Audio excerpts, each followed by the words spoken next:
You're probably watching this thinking, who's this bloke and what's he going to teach me right now? Basically, we live on a 46-foot yacht, sailing around the world. We film the salty environment daily. We have been doing so for a couple of years now. We've learnt, do not spend thousands and thousands and thousands of dollars on camera stuff. You don't need it. It's just going to break if you're using it all the time to film on YouTube. So watch this video and we'll take you through everything that we use, from our main camera, backup camera, GoPro 360 camera, 4K camera, our drone, the lenses. We'll show you everything. So if you are looking at purchasing this stuff online, I spent countless hours researching on the computer to make up these Amazon links down below in the description. So click on those. It'll take you to the most reliable and cheapest places where you can buy all the camera equipment that we go through today. It doesn't cost you guys anything, but it gives us a bit of a kickback from Amazon, and that's how you can support this video that we're making here for you today. So let's get straight into it. I'm gonna go straight for the main camera.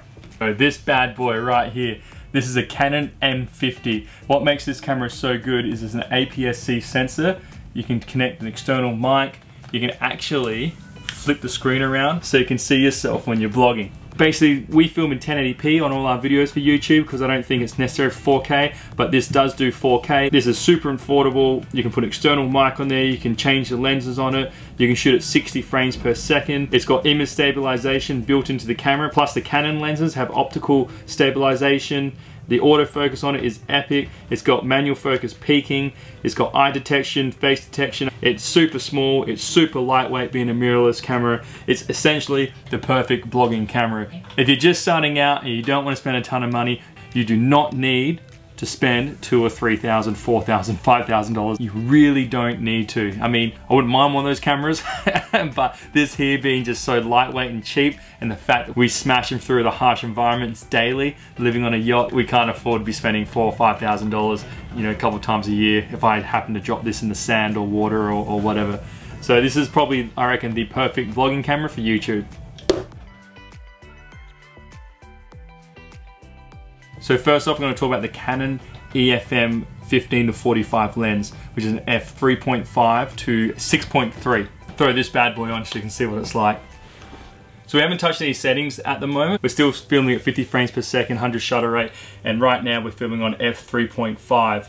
So it's quite bright in here right now with that f3.5, but the ISO is set to 400, which is actually a pretty good setting for this camera. So this is the field of view you get from the Canon camera of 50mm. If we zoom in a little bit here, I'll get down now. So we're at 45mm right now, and it's at f6.3. So that is the Canon EFM 15-45 lens that comes with the camera. We do basically use this camera a lot because it's so versatile. So it literally just does everything. So the field of view is quite good. If I put my hand up to the camera as I'm holding it, you're literally gonna get a view like that. So it's not too bad. If you want this camera with that lens, we're gonna put the link at the bottom there. Please click on it if you're gonna buy something. It helps us out, supports our videos, supports our channel. Now we're gonna be on to 11-22mm lens from Canon. That's my favorite one. Yeah, this is Brittany's favorite lens that she likes to use because it's got such a wide field of view, got such a wide angle here. You can't say that because it makes it sound like I like it because I'm really fat.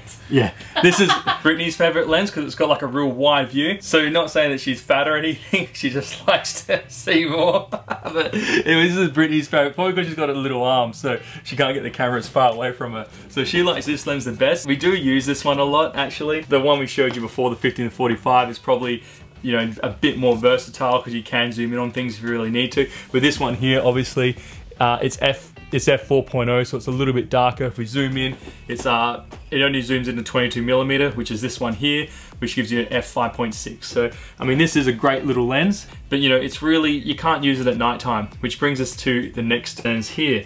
This is the pancake lens, the 22mm lens, which should give you the same field of view that you can see right now, but it's obviously going to be a lot brighter because this aperture has a reading of f2.0. So we'll put that on right now. This is a lens that we use at nighttime, and you'll just see the difference between what we're using now at 22mm at f5.6 to what we when we put this one here on.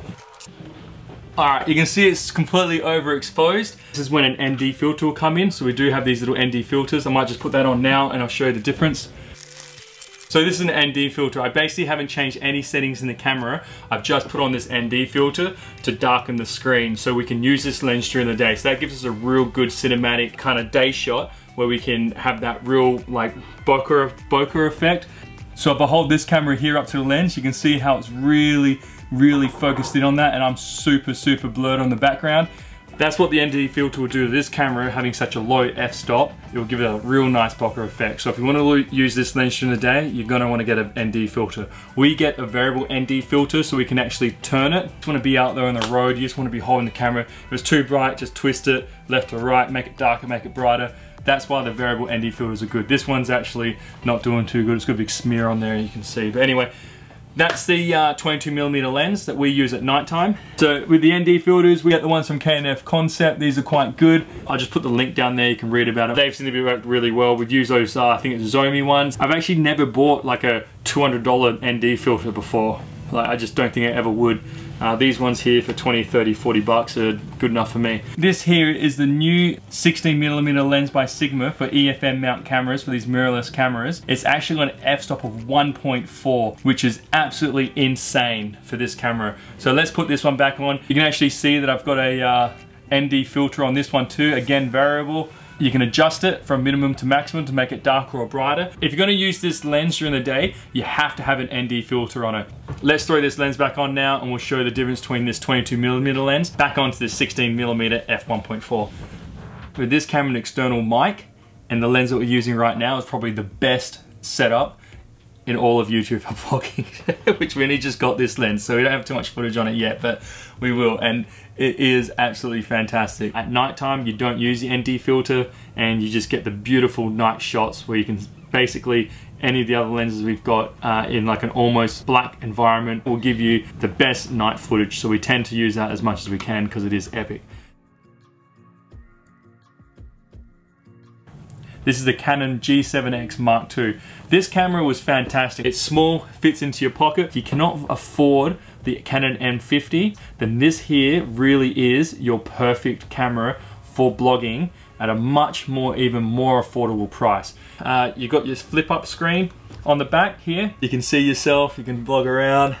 So it is quite good. It does have a f1.8 to 2.8 aperture on it, but the downside to this compared to the Canon, for example, the APS-C sensor, this one only has a 1-inch sensor. So it's not as great, but still quite good. Perfect for a backup camera. It has autofocus, optical stabilization, shoots at 1080p at 60 frames per second. We do have a bit of fluff here that we put on top here on top of the microphone to kind of give you a bit more wind reduction, but it doesn't work as good as an external mic. Deep we are, because this anchorage is so shallow. It's got image stabilization, but with the Canon M50, for example, when you've got it in the lens and built into the camera, and you've only got it into the camera here, it's not as good as the M50. So there are a few downsides to it, but it is a bit cheaper. It is probably a bit more practical to just throw in your shorts, throw in your pocket. It is a small, portable, real quick little snap and go type camera. Flowing on from this camera to our next one now, I'll show you the camera,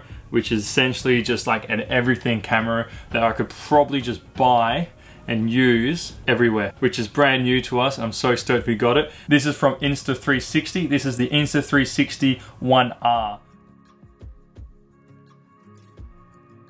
This is the Insta360 1R with the 1-inch sensor. This is essentially what's replaced our GoPro. This camera is so insane, I don't even know where to start with this. So with the 1-inch sensor, it shoots in 5.3K at 60 frames or 120 frames per second. It's got this epic flow state stabilization, f3.2. It's got probably the best dynamic range, shadow, color, rendering, and sharpness. It literally just blows everything out of the water when it comes to these action cams. It's pretty insane.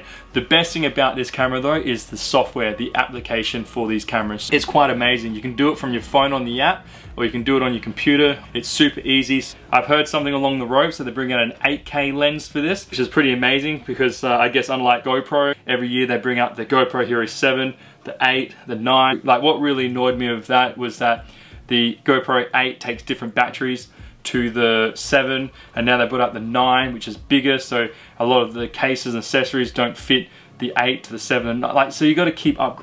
Anyway, don't get me started. With Insta360, if they do bring out the 8K lens, essentially we've got the battery here, we got the brains here, we got the 1-inch sensor here, 5.3K. So you'll probably just be buying the 8K lens and keep your brains, keep your battery, just like we've got the 4K here. Boom, let's throw this one on, which is your 4K action camera now. So all we've done there is just trade the lenses over. This here is the 360-degree lens. You can see that there's a lens on both sides here. So what it actually does is it'll take footage from the front, from the back, and then it's got a stitch line here, and it'll stitch it together, so it gives you a 360 footage. So this here is really going to transform our videos this summer.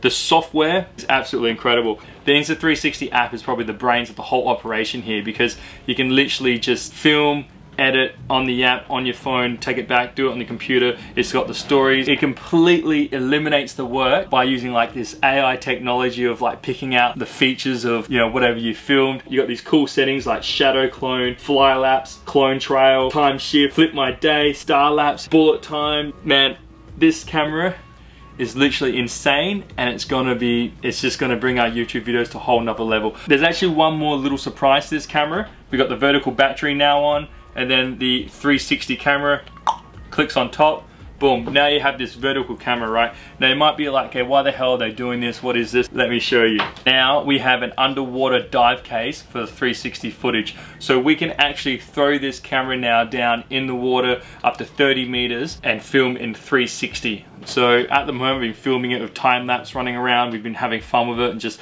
playing with it, taking it out everywhere. It's been pretty awesome, but once we get moving on the boat this summer, so many times we sailing along, we run, we grab the GoPro, we stick it in the water to try and get footage of the dolphins, and it's really hard to try and get that footage, and you kind of generally miss out on a lot of it. Now with a 360-degree camera, we can actually just stick the camera in the water. It doesn't matter where we're filming, because afterwards when we're editing, we can sit there now and we can just pick our shots, we can get the perfect angle and get the perfect shot of the dolphin. So that's going to be pretty awesome to do. So that's for the 360 there. Obviously you're going to want the 360 lens, you want to do 360-degree footage, but if you get the Insta360 camera with this 1-inch lens, or even just the 4K lens, you're pretty much going to have a really good all-round camera for vlogging. I don't have one, but what people have been doing is getting the Rode Video Mic Go, which is a small little Bluetooth mic that you plug into the camera. You can sit it on top here. An absolutely incredible camera to have. This is the GoPro Hero 7 Black. You might be wondering, why are these guys still using a GoPro Hero 7 Black? We're using this because it's super cheap, and I can't justify buying a GoPro Hero 9. The new Black is twice the price. Yes, it's got a screw on the front, shoots in 5K, it's got Hyper Smooth 3.0. They look pretty epic, but just tell you about this one. So the GoPro Hero 7 Black we use quite often. We can just quickly grab it and start filming instantly. It shoots in 4K at 60 frames per second, but we actually use it in 1080 at 120 frames per second, so we get those good slow motion shots. We can adjust it to 240 frames per second. It's got its good hyper smooth. Now it's waterproof to 33 meters, but that pisses me off because we smash through so many of these and we don't even go down 33 meters at all. We're probably 5, 6, 7 meters at max. And the water just gets into them. They've got an awesome time walk setting, the dynamic range, the colors, the shadows, they're also excellent. It's a great little camera. Like I said, we go through a lot of them, but in saying that, it's still a fantastic camera and I will continue to use it. But considering of all the issues we continuously have with these GoPros, I will not buy the 9, I'll keep buying the 7 Black. Alright, we got this massive black cloud coming over now, so it's gotten dark now. So I'm just gonna swap this lens over to make everything a bit brighter.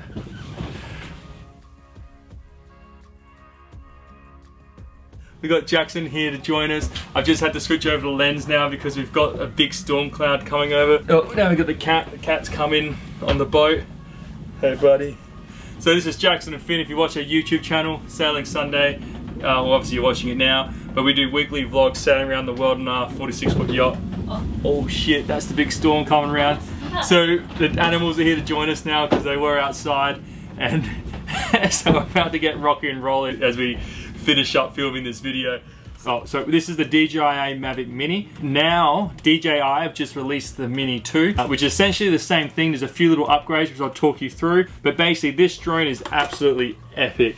Would not recommend getting a $2,000 drone unless you really want to. If you can't afford it. Unless you can afford it, then go ahead and get it, but you really don't need to. We use the Mavic Mini. We use the Mavic Mini for the main reason purely is because it's 249 grams. Because we sail around the world to different countries, at 249 grams, we can actually use this almost anywhere in the world because of the whole flight regulations and the rules they have in each country, or relates to drones that are a lot heavier. Anything under 250 grams, I believe, is not under those aviation rules. So we can literally use this anywhere legally, almost anywhere. The battery's got 30 minutes of flight time. I've got 3 batteries, but I really actually only need 1. I get a lot of my footage pretty quickly when I fly that around. It's got a 3-axis gimbal. It says it can fly 4 kilometers away. Man, I can barely get 1 kilometer, but at the end of the day, that's kind of all I really need. And again, countries have other kind of regulations where you gotta be able to see the drone. This bad boy is so good because before we had the Phantom 3 and that was just so big and bulky. This one here, when we go to the beach to go fly the drone or go to shore, I literally just stick the controller and the drone in my pocket. The controller is the same size as the drone. There's a drone, folds up. There's the controller, folds up just as small. You need your phone to be able to use it, which is pretty epic. DJI have the DJI Fly app, which is really good, user-friendly as well. But you can really kind of sneak in anywhere and whip it out and just fly it around, and people don't really care. I mean, if you walk through a big light to get in somewhere, you're holding this massive drone, security's going to stop you, people are going to say something, people are going to tell you where to go. I mean, half the time, I'll just throw this in the bag, even sometimes even throw it in my pocket, just in case I want to use it, and yeah, sure enough, I did. This is great. 1080p again, 60 frames per second, f2.8, so it works not too bad in low light. The DJI Mini 2 is probably a really good upgrade, something you might want to consider if you've got the money, because it's still the cheapest. It's still one of the cheapest drones that DJI have. Now it claims to have 31 minutes of battery time. I actually don't really care about that extra 1 minute. The Mavic 2 claims that it can fly in 30 to 38 kilometers per hour winds, which is probably a real good step up to the Mavic Mini, the original one that we have here. It says it can fly 10 kilometers. It can transmit for up to 10 kilometers. I claim that's bullshit, but you know, they say they can do it because the original one we got here can only do 4 kilometers and I can barely get 1 kilometer out of it. The DJI Mini 2 does film in 4K. That's probably a pretty good upgrade because with a drone you got so much aerial footage that it's, you know, it's really great to get that 4K footage compressed down into your shot. But we don't really need it. We're happy with the 1080p one. Realistically though, next time we break this, I won't be going out and buying a Mavic Pro or anything of a few $1000s. I probably will get the Mini 2 though. If you want a drone, boom, get that one. On to the next. These cameras are probably the most important cameras you need. We've gone through the main camera, we've gone through the backup camera. I'll probably just get 2 Canon M50s as I explained earlier rather than getting the backup camera. We've gone through the Insta360, which is phenomenal. We've gone through the GoPro Hero 7, everyone knows what that is. We've just done the drone, the Mavic Mini, perfect drone, does everything for blogging. Now we've got the phones. Now you'll be surprised how often we use our phones. They are quite good. They do have image stabilization, both of these. They're much more user-friendly. A lot of the apps are kind of built around the Apple operating system, or they were. We just kind of stuck with them now, but iPhones. Now, the thing with iPhones is that they got the iPhone 12 now that's just come out, and obviously you're probably thinking, why would you use an iPhone 8 Plus and why have a 2020 iPhone SE? So, I mean, the real reason for that is that these take really good footage and they have really good cameras, and they're probably the most budget iPhone you can get with the requirements that we need. So these are a great solution. You do not need to go out and buy an iPhone 11. You don't need to go out and buy a brand new iPhone 12. We got this iPhone 8 Plus only recently, brand new in box. They came out 3 years ago. So the iPhone SE is another brand new phone we just got. It's the cheapest one right now of their new line. So the main difference between the iPhone 8 Plus and the iPhone SE and the iPhone 11 for that matter of fact is that the SE and the iPhone 11 have the A13 Bionic chip on it, and this one has the A11, so it's slightly slower, but I don't think it's really enough to really compare about. They both have 3 GB of RAM. They both shoot in 4K. They both shoot in 1080p at 240 frames per second. They both have an aperture of f1.8. They both have image stabilization. I guess the main focus here is that this phone here has a slightly faster processor in it. This phone here has a bigger screen. That's really it. The cameras on the back are super comparable. The camera on the iPhone 11, super comparable. The camera on the iPhone 12, yeah, it's probably got its upgrades, super comparable. The only difference between the iPhone 12 and the 11 compared to this is that the 11 has the same processor in it as the SE. The iPhone 12 has a A14 processor in it, and the iPhone 11 and the iPhone 12 have a 4 gigabytes of RAM. These only have 3. But these are by far more than capable of doing what we're doing and filming at 4K. So you don't need to go out and spend $2,000 on a iPhone 12 or whatever, how much they're worth. 8 Plus or higher, probably the iPhone SE is probably the best bet. 2021, you get away with them quite fine. Now move on to one of the most important bits here is the MacBook Pro. We use a MacBook Pro for editing. Now there's a few things you need to know about that. No matter what people say out there, you guys can put it all in the comments below. You know, I'd rather spend my money on getting a Windows computer, this, that, this. Like, man, I've edited with Windows computers, they just freeze up. No matter what, you got a bloody Intel i20, and like it just still messes up. I don't know why, but anyway, MacBook is just designed around video editing and all that kind of software. They are good. Now, you can sit there and give me shit about how much they cost to replace things or add things in. Look, I know from first-hand experience, our laptop flew off the table when we were tacking one time on the boat, and we snapped our screen about 18 months ago. And we still haven't got it fixed because it's just way too expensive. So now we connect to an external screen. I hate Apple for that. I'm super pissed off. But at the end of the day, the software is really good and the system is really good for editing videos. This here has 16 gigabytes of RAM, 500 gigabyte SSD hard drive, and it's an i7. More than capable. If I'm going to get a new laptop, I really want to try and get a 32 gigabyte of RAM. But at the end of the day, I'd rather get an Apple computer, 16 gigs of RAM, 500 SSD hard drive, and the i5, for example, than trying to get a Windows i7 with a 1 terabyte hard drive and 32 gigs of RAM. I think this will still work better than that. So MacBook Pro all the way from me.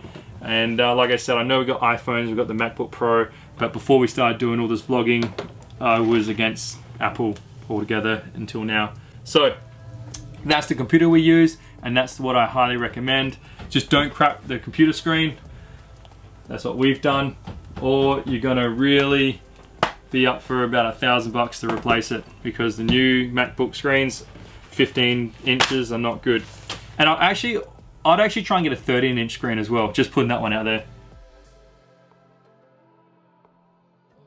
I just adjusted the settings to make it brighter because this card off here is super dark, so we just lost all our lights. So I hope you can still see this. This is memory cards we use. We use all SanDisk Extreme memory cards. We also use the Samsung Evo memory cards. These are probably the two best memory cards to use. Obviously you've got Lexar, but they're another price bracket, and you don't need something as good as that. I'll explain why. So we use 64 gigabyte memory cards because it takes a lot of time to sort through your footage. I don't want to be using 256 gigabyte cards or 128 and have to sort through them like a mass amount of footage. So we kind of use smaller cards and we sort through our footage more regularly. So you've got U3, Class 10, V30 on this memory card, 64 gigabyte. The U3 just means it's ultra high speed. The Class 10 means that it is the highest in its class, and the V30 is just your video speed, which essentially is the most important one we want. But that kind of V30 comes in conjunction with the U3 and the Class 10. So that just means it's good for Full HD, 4K, 8K video. So that's what you want to look at. But we use the SanDisk Extreme and the Samsung Evo memory cards because they're reliable. We've had them now for a number of years and we've always used them. I have bought cheaper ones and they've stuffed up on me. So never again. And you know what? They are pretty cheap now anyway, so I wouldn't even worry about that. I'll link them down as well. Again, Amazon links, affiliate links. It costs you nothing, but it helps support our channel. We get a couple of cents from things that you buy and purchase or whatever, or a couple of dollars or whatever it is from Amazon. So hook that up. So hopefully with this video, it might give us enough money to put towards getting a new MacBook, because we've been using this one now for 2 years of broken screen and it sucks ass doing that. So I wouldn't mind getting a new one. Mum, Dad, if you're watching this, put it out there. Amazon wish list for Christmas. MacBook Pro is in that wish list. Hit that one up. Everybody else, use our affiliate links, please. Love you. Now, just to make life a little bit easier for you guys, I'm going to go through the hard drives that we use. So basically we just use a Western Digital Ultra Passport 2 terabyte hard drive. The reason we use these ones because they're ultra light. They've got about 120 megabit per second read speed, about 128 megabits per second write speed, so they're really quick. The USB-C port on the back of this, if you don't know what USB-C port is, it's for all the MacBook users. That's it there. So that there is just a fast hard drive to use, good price. When we're doing our current editing and all our current work, we try and use the Samsung SSD T5. Again, USB-C on the end there, super small. It's a solid state hard drive. It's actually, there's no comparison between the two of these here. This one here has a read and write speed of about 500 megabits per second, so it's 4 to 5 times quicker than the Ultra's Passport. The only problem is it's super expensive. So we try and use it for current work. It just speeds up the editing process, because when we edit, we don't edit on our hard drive on the computer. We edit off the external hard drives. So that's why we've got this one here. Now, obviously, we've got tons of hard drives. So this one here is a 5 terabyte Western. Oh, now the sun's come out again. This is what it's like when you're filming, living on a sailboat, guys. We've got the sun out now, so it's gotten brighter. Okay, so this is a Western Digital Elements hard drive. I got this because it is a good price. This 5 terabyte hard drive, I just put our old footage on. It's really good because it's really small, really compact, and it needs no external power source. So we just plug that straight into the computer. I can leave it overnight to transfer, you know, terabytes of footage to free up one of these hard drives here. So good price. We'll link that in the bottom as well for you. So between your hard drives, like I said, we got the slower, bulky, but still really small for storage hard drive, 5 terabytes. We got the Passport Ultra 2 terabyte ones that we use with USB-C, 120 megabits per second read and write speed. So these are quite good. And we've got the SSD, the small, compact, durable. I could literally throw this and it wouldn't damage any of the footage in there. Solid state drive, 500 megabits per second read and write speed, USB-C. So they're the hard drives we use. What else? Just to go through a couple other things. We got this Insta360 selfie stick. Really good price, this one. Super big, and it's really good quality. So we got this with the Insta360, but we actually use it now for everything because it is probably the most durable, best one we've got, actually. We got this floaty one. This is a floaty one for the GoPro, or the Insta360 as well. This is a good one to use for obviously in the water, so it floats. I'll put that up there. Alright, batteries. I'm going to put some links down there for you guys of the best batteries that we use, because you don't need to buy the Canon batteries. I've been using these other batteries for bloody, this for the M50, the G7X Mark II, GoPro. There's 2 different batteries there. You don't need to use the GoPro batteries. For the same price of one GoPro battery, you can get 2 of the other ones with a charger. So I'm going to put those links in there for you below as well, so click on those links. Going back to the Insta360, if you're going to get it, highly recommend getting the dual charger and an extra battery. Definitely highly recommend that, because we're dealing with 5.3K footage or 360 degree footage. You're going to burn through batteries, so really highly recommend you get these 2 things here. You want to get power banks, at least just get one of them. So we actually always take them out and charge our mobile phones with them, because we use our mobile phones for everything we're out, for GPS, for navigation, for everything. I hope this will help you guys now to start your filming, understand a bit more of like what the cameras are that we're using and why we use them and how we use them. I hope that kind of helps you guys to make your purchases. Good luck and happy shopping. Hopefully now you guys can help make your decisions. I hope this helps you guys make some decisions. I just want to share all of this stuff with you, what we use. I don't know. You're just talking shit now. Enjoy, guys.